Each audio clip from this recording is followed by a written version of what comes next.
Penerapan pendidikan inklusi melibatkan penyediaan dukungan dan sumber daya yang sesuai untuk memastikan bahwa semua siswa, termasuk mereka yang memiliki kebutuhan khusus atau disabilitas, dapat mengakses dan mendapatkan manfaat dari pendidikan yang setara.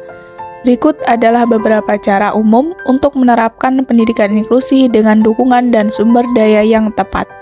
Ada juga disebut flexibility atau benturan ya, dan juga ada komposisi tubuh. Nah, komposisi tubuh ini nanti kita belajar matematika ya. Nah, belajar matematika, bagaimana kalian mengetahui badan. Yang pertama, identifikasi dan evaluasi kebutuhan. Pada tahap ini memerlukan beberapa langkah. Yang pertama, pengumpulan informasi. Yang kedua, melibatkan orang tua. Yang ketiga, menggali informasi dari pihak medis atau terapis. Dan yang keempat, asesmen.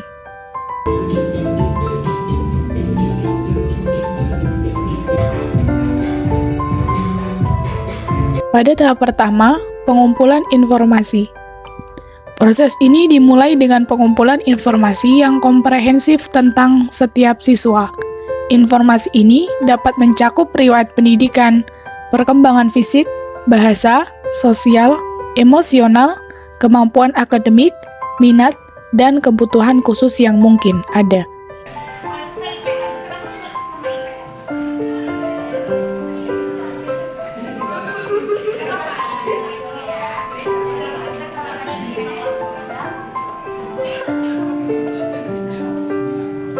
Yang kedua, melibatkan orang tua. Mulai dari mewawancarai orang tua histori perkembangan anak, kemampuan anak, sampai kemampuan anak sejauh mana yang dipahami oleh orang tua. Selain itu, juga guru memahami perkembangan anak bersama orang tuanya. Kemudian, mengajak diskusi terkait program yang akan diberikan, sudah diberikan, dan evaluasi dari perkembangan murid dari program-program tersebut. Biasanya, ini tuh kalau yang pernah beli apa sama apa sih? Iya.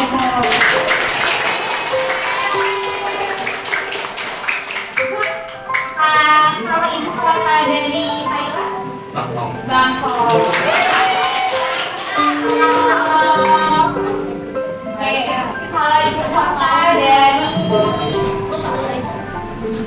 dari Malaysia, Kuala Lumpur, Bangkok ya. Kalau Filipina, ibu kotanya apa? Manila. Kampungnya kalau ya, kalau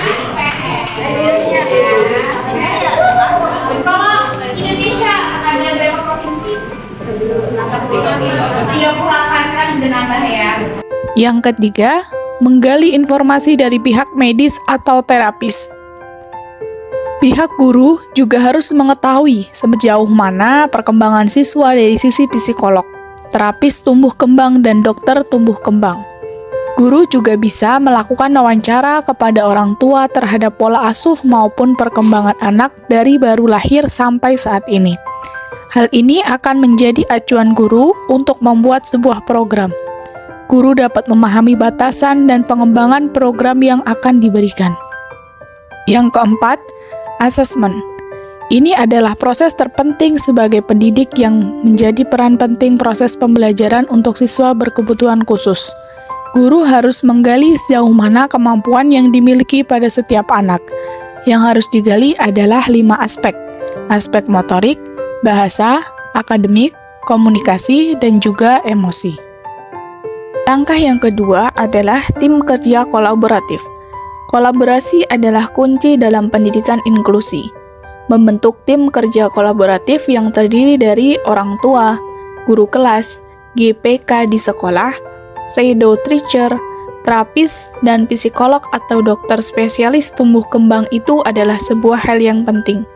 Tim ini akan bekerja sama untuk merencanakan dan menyediakan dukungan yang sesuai sehingga program-program yang telah dibuat oleh guru, terapis, psikolog, dan dokter akan berjalan dengan baik. Langkah yang ketiga adalah PPI. Program individual merupakan program yang dibuat untuk mengembangkan potensi pada setiap individu berkebutuhan khusus. Program ini dibuat berdasarkan hasil asesmen. PPI terdiri dari identitas siswa, kemudian menjelaskan kemampuan yang sudah dimiliki pada anak tersebut, lalu kemampuan yang belum dimiliki anak berdasarkan pedoman kemampuan yang harus dimiliki anak sesuai dengan umurnya.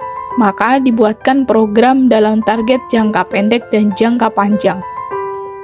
Jangka pendek biasanya ditargetkan pada beberapa minggu sampai 3 bulan. Target program jangka panjang biasanya ditargetkan selama 6 bulan sampai dengan 1 tahun. Program ini dibuat dan menjalankannya adalah guru pendamping khusus atau GPK di sekolah inklusi. Setelah berjalannya program jangka pendek dan jangka panjang, di pertengahan program harus diadakan evaluasi. Apakah evaluasi ini sesuai atau keberatan untuk dijalani oleh individu berkebutuhan khusus tersebut. Happy birthday to you. Happy birthday to you. Happy birthday, happy birthday, happy birthday to you.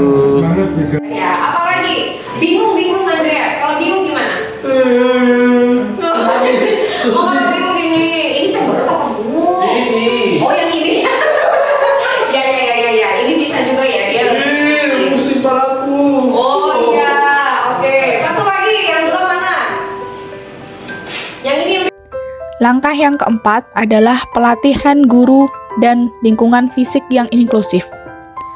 Penerapan sistem inklusi agar lebih baik lagi dibutuhkan pelatihan untuk guru-guru pendamping khusus atau guru-guru yang langsung terlibat dalam proses pembelajaran untuk anak berkebutuhan khusus.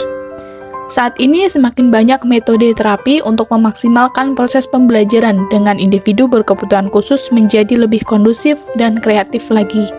Contohnya, metode terapi Sunrise yang fokus pendekatannya adalah proses pembelajaran dengan cara bermain. Wali kelas dan guru reguler juga membutuhkan banyak pelatihan atau seminar agar lebih memahami karakteristik pada setiap individual berkebutuhan khusus, apalagi ketika ada kasus-kasus yang melibatkan anak-anak berkebutuhan khusus. Kemudian, media pembelajaran juga harus mendukung sesuai kebutuhan murid-murid berkebutuhan khusus. Terlebih, bangunan sekolah yang harus memadai. Misalnya, untuk murid yang memakai kursi roda, pihak sekolah juga harus memikirkan bagaimana agar murid disabilitas tersebut dapat beraktivitas dengan baik. Pendidikan inklusif yang baik dan benar sebenarnya tidak jauh berbeda dengan pendidikan di Amerika, Inggris, dan negara-negara maju lainnya. Berikut saya tampilkan video pribadi saya tentang mahasiswa berkebutuhan khusus di tempat saya bekerja, yaitu London School Beyond Academy. Ke dalam, ke kiri. Terus, ini kebanyakan kanan yang cukup. Nah, Kemana ini, Matthew? Kalau misalnya nih bajunya seperti ini, kalau panjangnya seperti ini, caranya seperti ini. Salah apa biasanya? Bisa nggak ini acara resmi, Matthew? Bisa. Bisa itu sampai kemana ini? Kalau Tommy sudah ada di sana.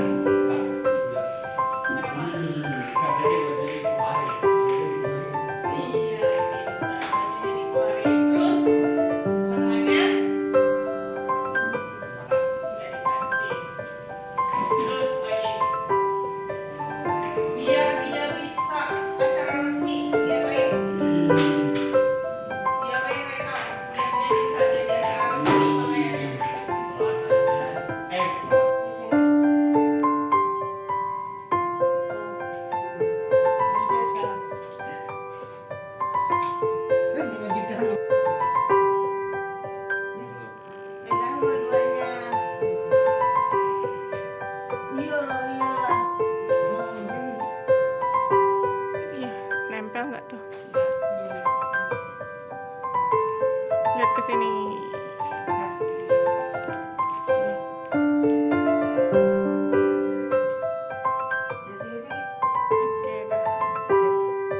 Sini dulu. Oke,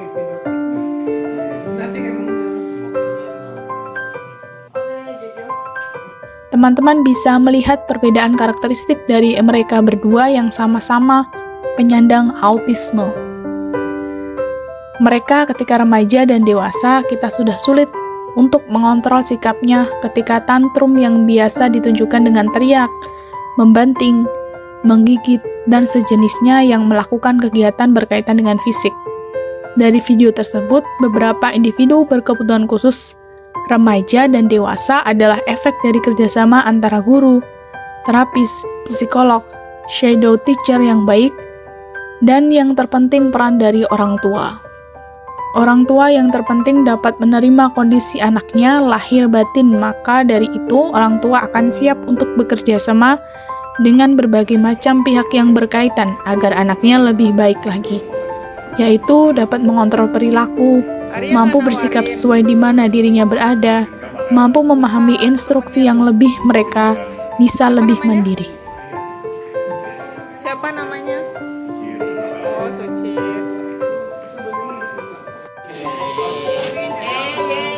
Andreas, kamu tawarin nggak ke teman-teman? Tawarin dong. Tuh, sama Gibran. Tawarin makanannya. Makan ya, makan. Ya, Gibran. Tuh Gibran tuh samping.